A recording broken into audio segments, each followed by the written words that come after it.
சில நேரங்களில் சில மனிதர்கள் ஜெயகாந்தன் என்னையும் என் குழந்தையையும் அந்த காலத்திலே என்ன பாடுபடுத்தினா என் எதிரியா இருந்தாலும் இன்னொரு தீ பெத்த குழந்தைக்கு இதெல்லாம் ஏற்பட வேண்டாம் ஈஸ்வரா. என்னமோ அறியாத வயசுல தெரியாமல் நடந்துட்ட தப்பு இந்த பொண்ணோட வாழ்க்கையையே வீணா கெடுத்து இவ்வளவு காலத்துக்கு அப்புறம் இதுக்கு நான் தான் பொறுப்புன்னு சொல்லி காட்டறாளே கங்கா. இவன் வேற சொல்லி காட்டணுமா நான் தான் பொறுப்புன்னு?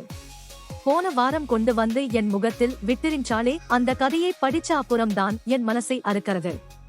என் குழந்தையோட வாழ்க்கையே இப்படி பாழாயிடும்னு எனக்கு தோணலையே. பாழாயிடுத்தே என்கிற ஆங்காரத்திலே அந்த நெருப்பை அணைக்காம பரவ வச்சுட்டேனே. அதை மறைக்கணும்னு எனக்கு தோணவே இல்லையே. இப்படியும் ஒரு வழி இருக்குன்னு இந்த கதையை படிச்ச அப்புறம் தானே எனக்கு தெரியறது. அப்படி எல்லாம் பண்ணிட்டும் ஒண்ணுமே நடக்காத மாதிரி ரொம்ப பேர் இருக்கான்னு இப்போ நான் நேக்கு புரியறது. குழந்தையை பெத்துட்டா போருமா? அது உடம்பு வளரதையும் அறிவு வளரதையும் பார்த்து பார்த்து மகிழ்ந்துட்டா போருமா? இந்த மாதிரி ஒரு சமயத்திலே ஒரு தாய் எப்படி நடந்துக்கணும்னு தெரியாதனாலே தானே அவள் வாழ்க்கையே பாழாயிடுத்து. இந்த கதையோட அருமை அப்படியெல்லாம் பட்டவாளுக்குத்தான் புரியும். எனக்கு புரியறது. இப்ப புரிஞ்சு என்ன பண்றது? அதை புரிஞ்சுக்கிற வயசு எனக்கு இப்பதான் வந்திருக்கு. அன்னைக்கு அவள் 17 வயசு குழந்தை, நான் 37 வயசு குழந்தை. எவனோ எங்கேயோ ரகசியமாக கூட்டிகிண்டு போய் அவளை கெடுத்தான். அதை சந்தி சிரிக்க வச்சு அவள் வாழ்க்கையையே நான் கெடுத்தேன். அவள் அன்னைக்கு வந்த கோலத்தை பார்த்து என் வயிறு எப்படி எரிஞ்சதுன்னு நேக்குன்னா தெரியும். அந்த ஆங்காரத்தில் எனக்கு அறிவு மழுங்கி போயிடுத்து. அந்த கதையிலேயும் அந்த பொண்ணு அப்படித்தான் வந்து நிக்கிறா. அதை பார்த்த பெத்தவளுக்கு வயிறு எப்படி எரிஞ்சிருக்கும்னு புரியற போது எனக்கு இப்பவும் அதே மாதிரி எரியறது. முதல்ல என்னை மாதிரியே ஆங்காரம் வந்து அவளும் அந்த பெண்ணை அடிக்கிறா.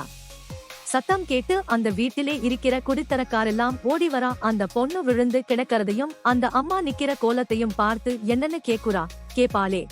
அதுக்குத்தானே இருக்கா மனுஷா, பொல்லாத மனுஷா. கதையிலே வர அம்மா சொல்லுறா, எடுத்தவுடனே எல்லார் வாயையும் அடைக்கிற மாதிரி நறுக்குன்னு ஒண்ணுமில்லன்னு சொல்லறாளே. இந்த கொற்ற மழையிலே நனைச்சுண்டு வந்து நிக்கறாளேன்னு என்ன சமத்தா மறைச்சு பேசுறா. ஐயோ, அன்னைக்கு அந்த நேரத்திலே நேக்கு அப்படி சொல்ல வரலையே. அந்த ஒரு வார்த்தையே அப்போ நான் சொல்லி இருந்தா என் குழந்தை வாழ்க்கை இப்படி எல்லாம் ஆயிருக்குமா? நானும் கூட சேர்ந்துன்னா அவள் வாழ்க்கையை குட்டிச்சுவராக்கினேன். கூட சேர்ந்துன்னு சொல்லப்படாது, நான் தான் கெடுத்து குட்டிச்சுவர் ஆக்கிட்டேன். ஐயோ, அந்த கதையை படிக்கறச்சே அந்த பெத்தவள் அடிச்சு அழுது எல்லாம் முடிச்சப்புறம் அவளை அழைச்சுண்டு போய் தலையிலே ஜலத்தை கொட்டி கழுவி துடைச்சு அவளை கையிலே எடுத்து அணைச்சுண்டு புத்தி சொல்றாளே. அப்போ எனக்கு மனசெல்லாம் வயிறெல்லாம் குளிர்ந்து போச்சு. அப்படி ஒரு பெத்தவளா நான் இல்லையேன்னு நினைக்கும் போது வயிறு பத்திண்டு எரியறது.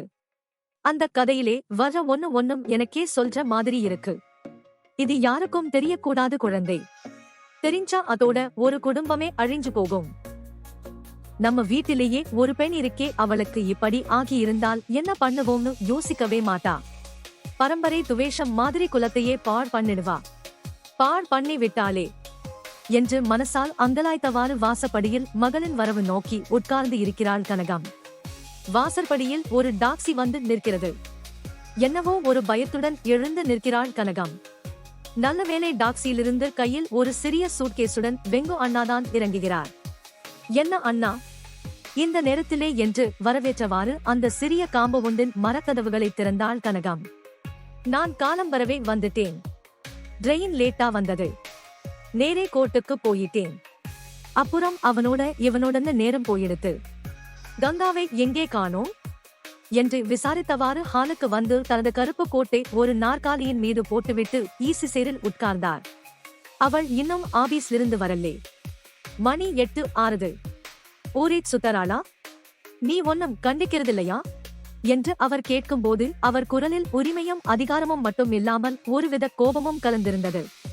வக்கீல் வாதத்திலே வெங்கு மாமா ஒரு புலின்னு எல்லாருமே சொல்லுவா. குற்றவாளியை குறுக்கு விசாரணை செய்கிற மாதிரி ஒரு கையாலே அந்த பத்திரிகையை பிரிச்சு வெச்சுண்டு கையை நீட்டி நீட்டி வெங்கு மாமா ஒன்னு பேசிட்டிருக்கார்.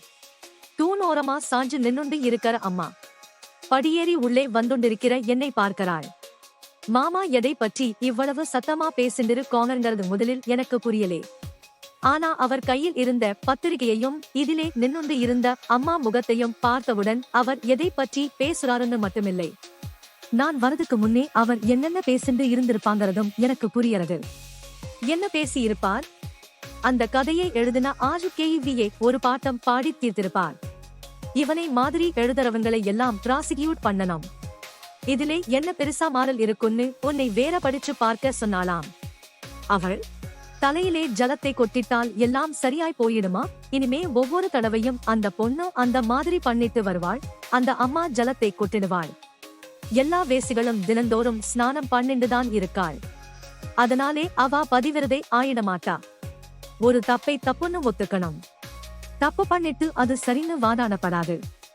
இந்த கதையில் இருக்கிற மாதிரி நடக்க ஆரம்பிச்சுட்டா யார் நம்ப முடியும்? விவாகம் என்ற ஒரு புனிதமான விஷயத்துக்கு அர்த்தம் இல்லாமல் போய்விடும். என்ன நினைச்சுண்டு இந்த கதையை உன்னை படித்து பார்க்க சொன்னாலாம். நீ அந்த மாதிரி அவ காரியத்தை மூடி மறைக்கணும்னா? நீ சொன்னையே உன்னை குத்தி காட்டுற மாதிரின்னு. உனக்கு ஏன் அப்படி தோன்றது? இந்த மாதிரி ஒரு விஷயத்தை மூடி மறைக்கிறது சம்சாரிகளாலே முடியாது. உன் பொண்ணு மேலே எவ்வளவு உனக்கு ஆசை இருந்தாலும் அந்த நேரத்திலே அதை மறைக்கணும்னு உனக்கு ஏன் தோணலே? ஏன்னா உனக்கு அப்படி மறைச்சு பழக்கம் இல்லே. அந்த மாதிரி பல தடவை அந்த பெத்தவளை பண்ணி மறைச்சிருந்தால்தான் பொண்ணு பண்ணிட்டு வரும்போது மறைக்க முடியும். இவன் பெண்ணோட கதையெல்லாம் சொல்லி இருக்கான். அவளை பெத்தவன் கதையே எனக்கு புரியறது. இந்த மாதிரி விஷயங்களை மூடி மறைச்சிட முடியும் என்று நினைக்கிறதே மகாபாவம். அப்புறம் எந்த ஒழுக்கமும் இருக்காது, எந்த முறையும் இருக்காது. எல்லாரும் எல்லாத்தையும் பண்ணிண்டு மறைச்சிடுவா. இந்த கதையிலேயே வர்ற பெத்தவள் மாதிரி நடக்கலையேங்கிறதுக்கு பெருமைப்படணும் நீ. அதை மறைக்காததுனாலே உன் பொண்ணு வாழ்க்கை ஒன்னும் கெட்டு போயிடலையே. மறைச்சிருந்தா உன் குடும்பத்தோட பெருமையையும் சாஸ்திரோக்தமான விவாகத்தோட பவித்திரத்தையும் கெடுத்த பாவம் உன்னே சூழ்ந்திருக்கும். தொற்றுநோய் பிடிச்சிருந்தா அது நம் குழந்தையா இருந்தாலும் தள்ளித்தான் வைக்கணும். இதுக்காக போய் நீ வருத்தப்பட்டுண்டு இருக்கிறதாவது? மாமாவுக்கு என்ன? வாதம் பண்றதுக்கும் தர்க்கம் பண்றதுக்கும் சொல்லி தரணுமா? நான் வாசப்படியிலேயே நிக்கிறேன். இன்னும் மாமா அம்மாவோட பேசிண்டே இருக்கார். இன்னும் என்னை பார்க்கலே. ஓன்னு அவர் கத்துற சத்தம் மட்டுமே கேட்கிறது. ஒரு வார்த்தை கூட புரியவில்லை. திடீரென்று வீட்டு வாசப்படியில் காலை எடுத்து வச்ச உடனே அவர் பேச்சை முன்பின் தொடர்பில்லாமல் கேட்கறதுனாலே அவர் என்ன சொல்ல வராங்கிறது எனக்கு தெரிஞ்சிருந்தாலும் அவர் என்ன சொல்லிட்டு இருக்காருன்னு எனக்கு புரியலே. எதுக்கு இப்படி சத்தம் போட்டு பேசிட்டு இருக்கார்? அவருக்கு கோட்ல சத்தம் போட்டு பழக்கம். அவர் இறைஞ்சு பேசினால் கோபமும்னு அர்த்தம் இல்லை. அவருக்கு கோபம் வந்தால் சத்தமே வெளியே வராது. அவருக்கு வர கோபம் எப்படி இருக்கும்னு அம்புஜம் மாமிய கேட்கணும். ஆனால் கேட்டாலும் மாமி சொல்ல மாட்டா. அவள் யார்கிட்டேயும் அதை பத்தி சொல்லி இருப்பான்னு நான் நினைக்கலே. ஐயோ, ஏனோ இப்ப கூட அம்புஜம் மாமியே நினைக்கிறச்சே வைத்தே என்னமோ செய்யறது. அவள் நிழலே வளர்ந்த செடி மாதிரி வெளுத்து சாம்பி போயிருப்பா. சதா நேரமும் தலையை குனிஞ்சுண்டே இருப்பா. நாள் முழுக்க வேலை செஞ்சுண்டே இருப்பா. வேலை செஞ்சே அவளுக்கு உடம்பு நரங்கி போச்சு. ஏதோ புராண காலத்திலே சபிக்கப்பட்ட தேவதை போல பொறுமையா பல்லை கடிச்சுண்டு அந்த சாபம் விலகுவதற்கு ஏதோ ஒரு விமோசனம் இருக்கிற மாதிரியும் அதுக்காக காத்துண்டு இருக்கிறவள் மாதிரியும் தோணும். ஆனாலும் மாமிக்கு சாப விமோசனம் சாவுதான்னு எனக்கு தெரியும். அதை நினைக்கிறதே தான் வயித்தை என்னமோ பண்ணும்.